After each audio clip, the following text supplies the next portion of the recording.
Guarantee दे सकता हूं कि रोटी, कपड़ा, मकान, पीने के लिए साफ पानी, पहनने के लिए अच्छे कपड़े,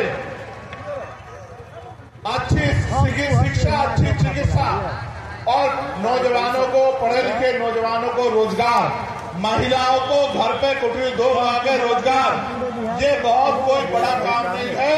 मैं आपको गारंटी देता हूं, आने वाले समय में आप आजाद समाज पार्टी को अवसर देना। अगर 1 साल के अंदर ये काम करके नहीं दिखाया तो जो आप कहोगे वो बात हम लोग स्वीकार कर लेंगे। आप पिछले लंबे समय से कभी किस पार्टी को मौका देते आए हो? कभी आप किसी को बनाते हो, कभी आप किसी को बनाते हो, और 5 साल तक आप इंतजार करते हो कि ये नेता किसी के बारे में ऐसे शब्द ना कहो जो आप अपने पिता के लिए नहीं सुन सकते। अगर सुन सकते हो तो कहो। मैं आपको गलत रास्ते पे नहीं ले जाना चाहता।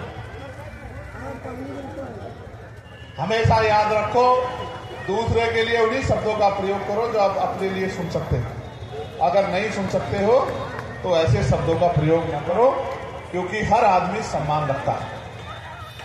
हमारा उनका राजनीतिक विरोध है, उनके कार्यशैली अच्छी नहीं है, हम उनकी आलोचना कर सकते हैं, उनके द्वारा बोले गए झूठ को बेनकाब कर सकते हैं, जनता के सामने उनकी असलियत को रख सकते हैं, लेकिन किसी को गलत कहना व्यक्तिगत रूप से ये अच्छा नहीं है। इसलिए मैं अपने साथियों से कहूंगा कि वो समझदार बने।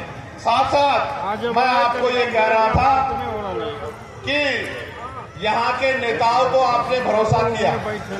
आप चुनाव से पहले वो आपकी गली में आते, आपके पैर पकड़ते हैं, आपको चाचा, ताऊ, भाभी, बहन, चाची, ताई, पता नहीं क्या क्या शब्द कहते हैं, शराब पिलाते हैं, मिठाई खिलाते हैं, कपड़ा लुटाते हैं, सारे काम करते हैं। क्यों?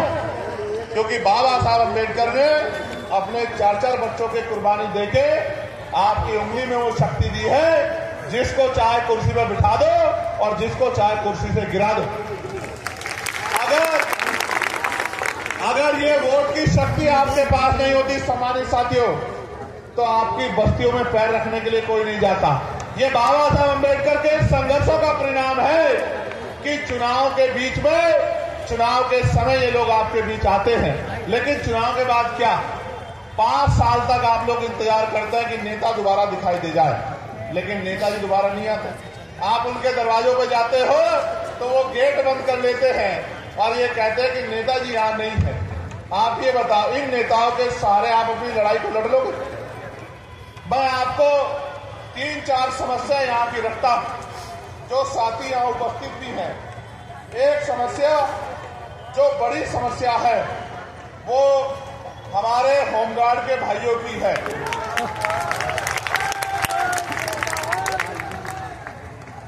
जो विज्ञापन संख्या 2/2/2011 की बहाली 2022 में ली गई, 13 वर्षों के विलंब से बहाली की गई। इसके बावजूद भी फिजिकल, मेडिकल एवं औपबंधिक मेगा सूची नाम रहते हुए इन लोगों को नियुक्ति नहीं दी जा रही है।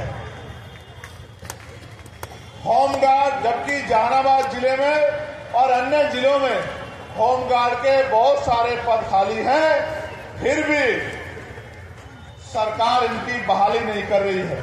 इन्होंने मुझसे आग्रह किया है कि आप हमारी आवाज को पार्लियामेंट में भी उठाएं और हमारी बहाली कराने का काम करें। मैं होमगार्ड के भाइयों को विश्वास दिलाता हूं, मगर विश्वास दिलाते मैं ये भी कहना चाहता हूं, जब सरकार इतने बड़े पैमाने पर निजीकरण करेगी तो कल जो आरक्षण रूपी अधिकार हथियार आपको मिला है वो तो बेसर हो जाएगा।